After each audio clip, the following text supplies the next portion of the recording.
नमस्कार दोस्तों, स्वागत है आप सभी का आपके अपने YouTube चैनल पोस्टर स्टडी में। दोस्तों, उम्मीद है आप सब अच्छे होंगे और आपकी जो तैयारी है बहुत अच्छे से चल रही होगी।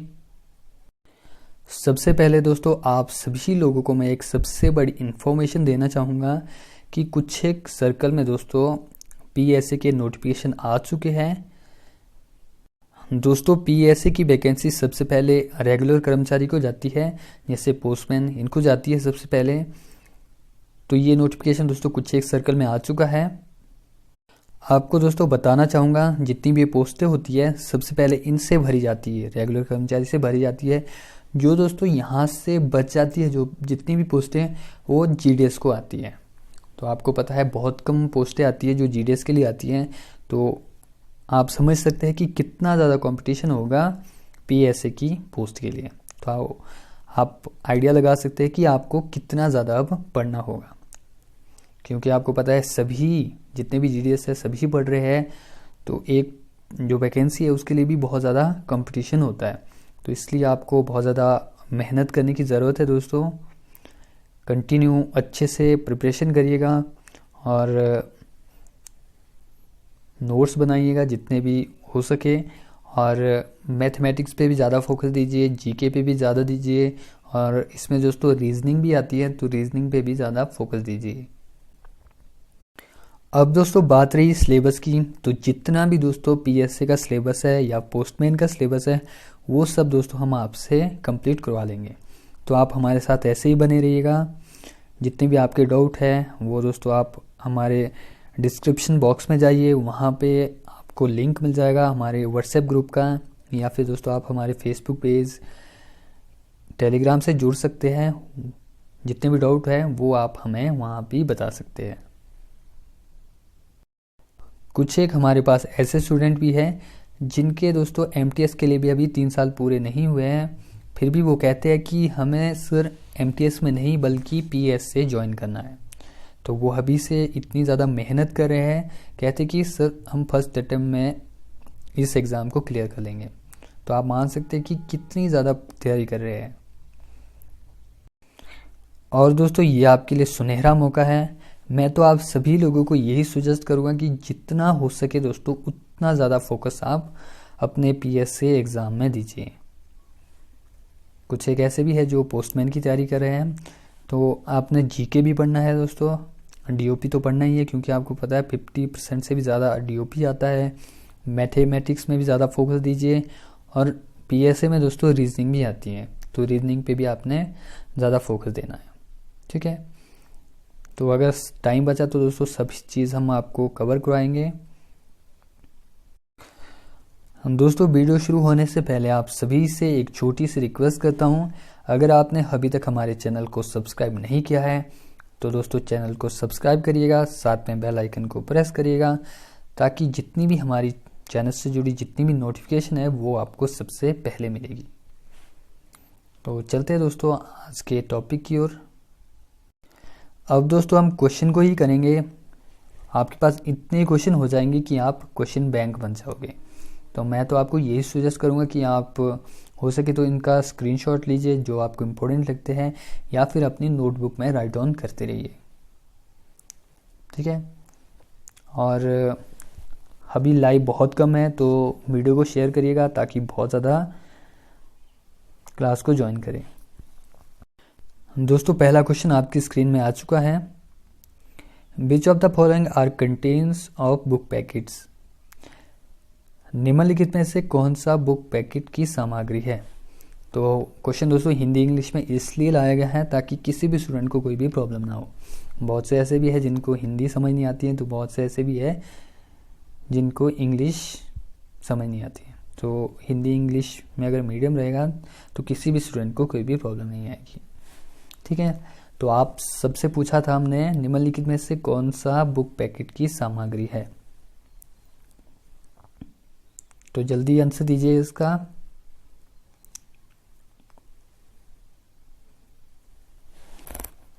तो यहाँ पे जो आपका सही आंसर है वो हो जाएगा option number D, publication, drawing, photograph. तो ये सब दोस्तों बुक पैकेट की सामग्री है। ठीक है, इसके बाद दोस्तों बढ़ते हम अगले क्वेश्चन की ओर। What is the fees for first quarter of business reply service? व्यवसाय उत्तर दे सेवा की पहली तिमाही की फीस क्या है? जल्दी से इसका आंसर दीजिए। आपसे पूछा गया है व्यवसाय उत्तर दे सेवा की पहली तिमाही की फीस क्या है? तो क्या होगी पहली तिमाही की फीस? तो इसकी फीस होगी दोस्तों ऑप्शन नंबर सी, 100 रुपये। ठीक है, इसके बाद अगला क्वेश्चन है maximum length of book packet in roll form. Roll के रूप में पैकेट की अधिकतम लंबाई है। अब बताइए दोस्तों, रोल के रूप में बुक पैकेट की जो अधिकतम लंबाई है कितनी हो सकती है? ऑप्शन में आपके पास दिया गया है 100 सेंटीमीटर, 10 सेंटीमीटर, 7 सेंटीमीटर और 80 सेंटीमीटर दिया गया है। जल्दी से आंसर दीजिए कमेंट बॉक्स के माध्यम से। तो यहाँ पे जो आपका सही आंसर है क्या हो जाएगा? Option number D, 80 centimetre. ठीक है, इंपॉर्टेंट है दोस्तों, यहाँ से क्वेश्चन आता है। इसके बाद अगला है what is written outside of book packet containing printed books. Printed book वाले बुक पैकेट के बाहर क्या लिखा होता है? जल्दी बताइए दोस्तों, प्रिंटेड बुक वाले बुक पैकेट के बाहर क्या लिखा होता है?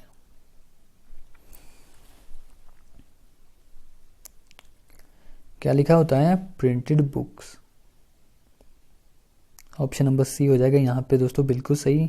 और आपको लग रहा है बहुत ही इजी क्वेश्चन, जब आप एग्ज़ाम हॉल में बैठेंगे तो दोस्तों ऐसे क्वेश्चन बहुत ज़्यादा गलत हो जाते हैं। तो इसलिए जितने भी क्वेश्चन होंगे दोस्तों, आपको मैंने कहा क्वेश्चन बैंक बन जाओगे आप। इतने ज़्यादा क्वेश्चन आपसे हम करवाएंगे और जब आप एग्जामिनेशन हॉल में बैठोगे तो कोई भी क्वेश्चन गलत नहीं करेंगे। ठीक है, इसके बाद अगला देखते हैं विच of the following fees exempted in case of blind literature. अंधे साहित्य के मामले में निम्नलिखित में से किस फीस पर छूट दी गई है? ये भी दोस्तों इम्पोर्टेंट क्वेश्चन है। सबसे पहले तो आप ये बताइए अंध साहित्य जो होता है कितने केजी तक फ्री होता है? जल्दी आंसर दीजिए, कितने केजी तक फ्री होता है ये? सभी के आंसर आ रहे हैं 7 केजी। बिल्कुल सही है, 7 केजी होता है ये। ठीक है, इम्पोर्टेंट है ये भी क्वेश्चन आता है। तो आपसे पूछा था यहाँ पे जो अंधे साहित्य है उसके मामले में किस वक्त छूट दी जाती है? तो रजिस्ट्रेशन फीस, इसमें भी छूट दी जाती है। एक्नॉलेजमेंट में भी फी में भी छूट दी जाती है और पोस्टेज में भी छूट दी जाती है अप टू 7 केजी, 7 केजी तक। तो यहाँ पे जो आपका सही आंसर है वो हो जाएगा ऑप्शन नंबर डी, बिल्कुल सही। दोस्तों क्वेश्चन समझ आ रहे हैं ना आपको सभी? अगर हम ऐसे अच्छे से क्वेश्चन को डिस्कस करेंगे तो यहाँ से एक क्वेश्चन के दोस्तों आपके बहुत ज़्यादा क्वेश्चन बनते हैं, तभी दोस्तों आप कंफ्यूज नहीं होंगे एग्जामिनेशन हॉल में। ठीक है, अगला देखते हैं इसके बाद maximum weight of pattern and sample packages. Pattern और नमूना पैकेट का अधिकतम वजन है।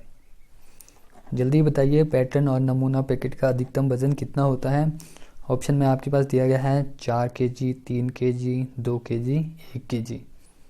तो क्या हो जाएगा यहाँ पे सही आंसर? यहाँ पे हो जाएगा 2 केजी। ठीक है, इम्पोर्टेंट है दोस्तों, इसके लिए हम स्पेशल क्लास लगाएंगे। जितने भी ये जो रेट चार्ट है वो सभी हम बताएंगे, कुछ एक चेंज भी हुए हैं वो सब दोस्तों हम स्पेशल क्लास में देखेंगे। ठीक है, क्योंकि यहाँ से क्वेश्चन आता है तो बहुत ज़्यादा इम्पोर्टेंट रहता है ये सब। इसके बाद देखते हैं अगला question. Who is the authority of grant permission for payment of postage in cash in simple packet. नमूने के पैकेट के नकद के रूप में भुगतान के लिए अनुमति देने का अधिकार किसके पास है? ये क्वेश्चन दोस्तों पीए एग्जाम के लिए बहुत ज़्यादा इम्पोर्टेंट है। ठीक है, तो इसे नोट करना है आपने। नमूने के पैकेट के नकद के रूप में भुगतान के लिए अनुमति देने का अधिकार है एचओसी के पास। ठीक है, हेड ऑफ द सर्कल यहाँ पे बिल्कुल सही हो जाएगा। इसके बाद देखते हैं हम next question. Each printed book in book packet can have. Book packet में प्रत्येक मुद्रित पुस्तक में डैश हो सकता है। तो जल्दी बताइए क्या क्या हो सकता है बुक पैकेट में। तो दोस्तों उसमें रीडिंग मैटर भी हो सकता है, प्रिंटिंग भी हो सकता है, फोटोग्राफी भी हो सकती है। तो जो आपका सही आंसर है वो हो जाएगा ऑप्शन नंबर डी, बिल्कुल सही। आगे चलते हैं इसके बाद। पैटर्न और नमूना पैकेट वाले गिलास आइटम को डैश में पैक किया जाता है। दोस्तों किस में पैक किया जाता है पैटर्न और नमूना पैकेट वाले गिलास आइटम को? जल्दी बताइए किस में पैक किए जाते हैं ये? तो ये किए जाते हैं वुड बॉक्स में। ऑप्शन नंबर बी हो जाएगा यहाँ पे आपका बिल्कुल सही। अगला देखते हैं इसके बाद। ग्रीटिंग कार्ड और निमंत्रण कार्ड डैश के साथ प्रेषित किए जाते हैं। तो ये किसके साथ प्रेषित किए जाते हैं ये? ग्रीटिंग कार्ड और निमंत्रण कार्ड। तो ये किया जाता है फर्स्ट क्लास मेल के साथ। ऑप्शन नंबर बी हो जाएगी यहाँ पे बिल्कुल सही। और दोस्तों आपने बताना है फर्स्ट क्लास मेल कौन सी होती है। ये हमने पिछले कल देखा था। जल्दी से आंसर दीजिए फर्स्ट क्लास मेल कौन कौन सी होती है। इसके बाद अगला क्वेश्चन है, registered newspaper must be first registered with office of. पंजीकृत समाचार पत्र को पहले डैश कार्यालय में पंजीकृत होना चाहिए। ये क्वेश्चन दोस्तों एमटीएस एग्जाम में अभी भी पूछा गया था। तो जो पंजीकृत समाचार पत्र होते हैं सबसे पहले किस कार्यालय में पंजीकृत होने चाहिए? तो ये होने चाहिए एसपी एसएसपी। तो वो यहाँ पे जो आपका सही आंसर है वो हो जाएगा ऑप्शन नंबर डी, बिल्कुल सही, एसपीओ एसएसपीओ। ठीक है, इंपॉर्टेंट क्वेश्चन है दोस्तों ये। और दोस्तों अगर आप अभी तक हमारे व्हाट्सएप ग्रुप से ज्वाइन नहीं हुए हैं तो जल्दी से ज्वाइन हो जाइए, क्योंकि संडे को हम एग्ज़ाम रखते हैं, वहाँ बहुत से इंपॉर्टेंट क्वेश्चन को कवर करते हैं। ठीक है, इसके बाद अगला देखते हैं। What is written in first और last page of a registered newspaper. किसी पंजीकृत समाचार पत्र के पहले या अंतिम पृष्ठ में क्या लिखा होता है? ये भी दोस्तों इम्पोर्टेंट है। तो बताइए पंजीकृत जो समाचार पत्र होते हैं उसके पहले या अंतिम पृष्ठ में क्या लिखा होता है? तो उसमें लिखा होता है रजिस्टर्ड। ठीक है, ये क्वेश्चन दोस्तों आते हैं एग्जाम में। नेक्स्ट देखते हैं इसके बाद। First registration of the registered newspaper shall remain in full still. पंजीकृत समाचार पत्र का पहला पंजीकरण डैश तक लागू रहेगा। ये भी दोस्तों बहुत ज़्यादा इंपॉर्टेंट क्वेश्चन है। आपको बता दूँ ये क्वेश्चन एमटीएस में पूछा गया था हिमाचल सर्कल में। तो बहुत से जो स्टूडेंट थे उन्होंने बहुत ज़्यादा गलत किया था। ये क्वेश्चन किसी को पता ही नहीं था। उन्होंने लगाया था दोस्तों 31 मार्च, उसमें 31 मार्च भी था। तो सभी का गलत ही हुआ था। तो आपको पता है जो पंजीकृत समाचार पत्र का जो लाइसेंस होता है कितने साल तक का होता है? जल्दी आंसर देना आपने। जिसको पता है कमेंट बॉक्स के माध्यम से जल्दी से दीजिए। और हमने पूछा था आपसे पंजीकृत समाचार पत्र का पहला पंजीकरण डैश तक लागू रहता है। तो ये रहता है 31 दिसंबर तक। ठीक है, तो ऑप्शन नंबर सी हो जाएगा यहाँ पे बिल्कुल सही। और हम देखते हैं इसके बाद नेक्स्ट क्वेश्चन को। Personal communication is allowed with newspaper. समाचार पत्र के साथ व्यक्तिगत संचार की अनुमति है। दोस्तों जो समाचार पत्र होता है क्या उसके साथ व्यक्तिगत कोई आपका जो पर्सनल मैटर है क्या उसको भी आप पोस्ट कर सकते हैं? ये अलाउड है या नहीं है? तो ये दोस्तों not allowed. Option number B हो जाएगा यहाँ पे आपका बिल्कुल सही। अगला है इसके बाद, ए newspaper must be published in every dash days. समाचार पत्र हर डैश दिनों में प्रकाशित होना चाहिए। ये भी दोस्तों बहुत ज़्यादा इंपॉर्टेंट क्वेश्चन है। ये दोस्तों पूछा गया था हिमाचल सर्कल में एमटीएस के जो एग्ज़ाम होता है उसमें पूछा गया था ये। तो समाचार पत्र हर कितने दिनों में प्रकाशित होता है? 31 दिन में ये प्रकाशित होना चाहिए। अगर दोस्तों ऑप्शन में आपके पास 31 नहीं होगा अगर वहाँ पे ऑप्शन में 30 होगा तो 30 भी आपका बिल्कुल सही हो जाएगा। ठीक है, तो ऐसा नहीं करना आपने। जैसे यहाँ पे अगर आपके पास 31 नहीं है, यहाँ पे एक ऑप्शन आपके पास 30 है, 15 है और 60 है, तो आपने ऐसा नहीं करना कि आपने कर दिया नन ऑफ द अबव। तो अगर 30 भी होगा तो 30 भी आपका सही हो जाएगा। ठीक है, तो कंफ्यूज नहीं होना इस क्वेश्चन में। अगला देखते हैं इसके बाद। दोस्तों क्वेश्चन नंबर 16 है, according to post office act of a newspaper which of the following are covered under a newspaper. समाचार पत्र के पोस्ट ऑफिस एक्ट के अनुसार निम्नलिखित में से कौन सा समाचार पत्र के अंतर्गत आता है। तो जल्दी बताइए, समाचार पत्र के पोस्ट ऑफिस एक्ट के अनुसार क्या क्या चीज़ें आप समाचार पत्र में पोस्ट कर सकते हैं या क्या क्या चीज़ें उसके अंतर्गत आती है। तो उसमें दोस्तों पॉलिटिकल न्यूज़ वो भी आती है, करंट न्यूज़ जो कुछ होता है करंट में वो भी आ सकता है, और एडवर्टाइजमेंट तो जो भी ऐड है वो भी डाल सकते हैं। तो यहाँ पे जो सही आंसर है वो हो जाएगा option number D, all of the above. अगला है इसके बाद, who assign registration number of a newspaper. एक अखबार को पंजीकरण संख्या कौन प्रदान करता है। ये भी दोस्तों इम्पोर्टेंट क्वेश्चन है। एक अखबार को पंजीकरण संख्या कौन प्रदान करता है, तो ये करता है HOD, head of the division करता है। ठीक है, आई होप दोस्तों सभी क्वेश्चन आप अच्छे से समझ रहे होंगे।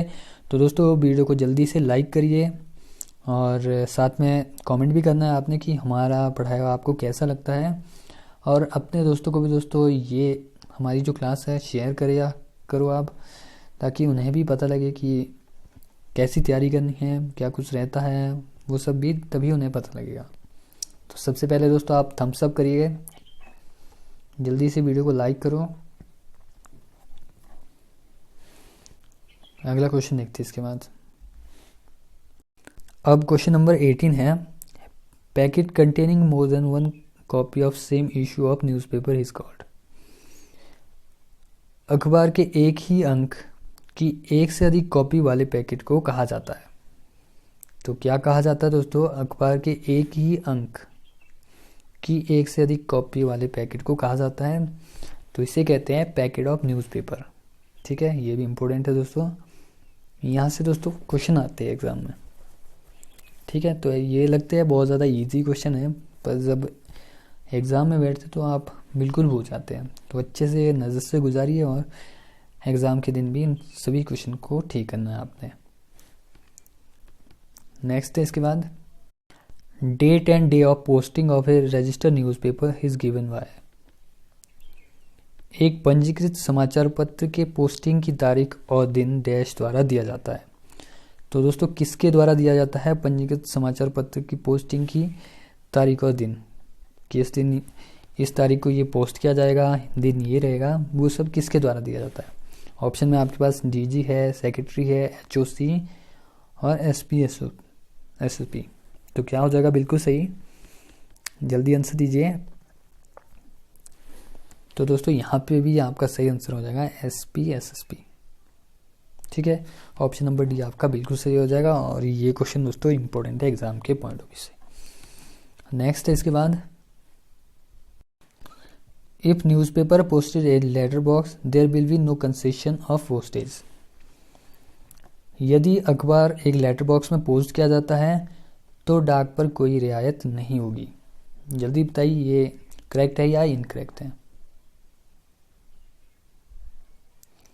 और दोस्तों अगर आपने अभी तक पोस्ट बॉक्स वाली वीडियो नहीं देखे हैं तो डिस्क्रिप्शन में दोस्तों लिंक दिया गया है, वहाँ से देख लीजिए आप, या फिर इस वीडियो के अंत में भी वो वीडियो आपको मिल जाएगी। बहुत से क्वेश्चन दोस्तों वहाँ पे भी आपके सॉल्व हो गए, तो उसको ज़रूर देखना आपने। तो हमने पूछा था आपसे, यदि अखबार एक लेटर बॉक्स में पोस्ट किया जाता है तो डाक पर कोई रियायत नहीं होगी, ये सही या गलत है। तो ये करेक्ट हो जाएगा। ठीक है, इसके बाद बढ़ते हैं हम अगले क्वेश्चन की ओर। Registered newspaper along with other document is treated as. अन्य दस्तावेजों के साथ पंजीकृत समाचार पत्र को डैश के रूप में माना जाता है। तो क्या माना जाता है दोस्तों, अन्य दस्तावेजों के साथ पंजीकृत समाचार पत्र को डैश के रूप में माना जाता है। तो जल्दी से इसका आंसर दीजिए, क्या माना जाता है ये, तो बुक पैकेट माना जाता है। तो ऑप्शन नंबर डी हो जाएगा यहाँ पे आपका बिल्कुल सही। नेक्स्ट है इसके बाद, to apply for registration publisher of newspaper should brought a certificate from. पंजीकरण के लिए आवेदन के लिए अखबार के प्रकाशन को डैश से एक प्रमाण पत्र लाना चाहिए।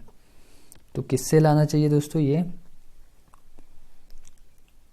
पंजीकरण के लिए आवेदन करने के लिए अखबार के प्रकाशन को डैश से एक प्रमाण पत्र लाना चाहिए। तो ये लाना चाहिए डीएम से। ऑप्शन नंबर सी हो जाएगा यहाँ पे आपका बिल्कुल सही। अगला क्वेश्चन देखते हैं इसके बाद, समाचार पत्र की प्रतियों की न्यूनतम संख्या क्या है जो पूर्व भुगतान के बिना समाचार पत्रों की पोस्टिंग के लिए आवश्यक है। तो बताइए दोस्तों, समाचार पत्र की प्रतियों की न्यूनतम संख्या क्या है जो पूर्व भुगतान के बिना समाचार पत्रों की पोस्टिंग के लिए आवश्यक है। तो ये होती है 500 कॉपीज। ऑप्शन नंबर फर्स्ट हो जाएगा यहाँ पे आपका बिल्कुल सही। अगला देखते हैं, what is the fee for renewal of registration of newspaper. समाचार पत्र पंजीकरण के नवीनीकरण के लिए शुल्क क्या है। ये दोस्तों बहुत ज़्यादा इंपॉर्टेंट है और पहले भी पूछा गया ये क्वेश्चन, ये पहले पोस्टमैन में पूछा गया था ये क्वेश्चन। समाचार पत्र पंजीकरण के नवीनीकरण के लिए शुल्क क्या है। तो क्या शुल्क है, free of cost, no fee. ठीक है, इंपॉर्टेंट है ये क्वेश्चन, अपनी नोटबुक में लिख लेना ये क्वेश्चन आपने।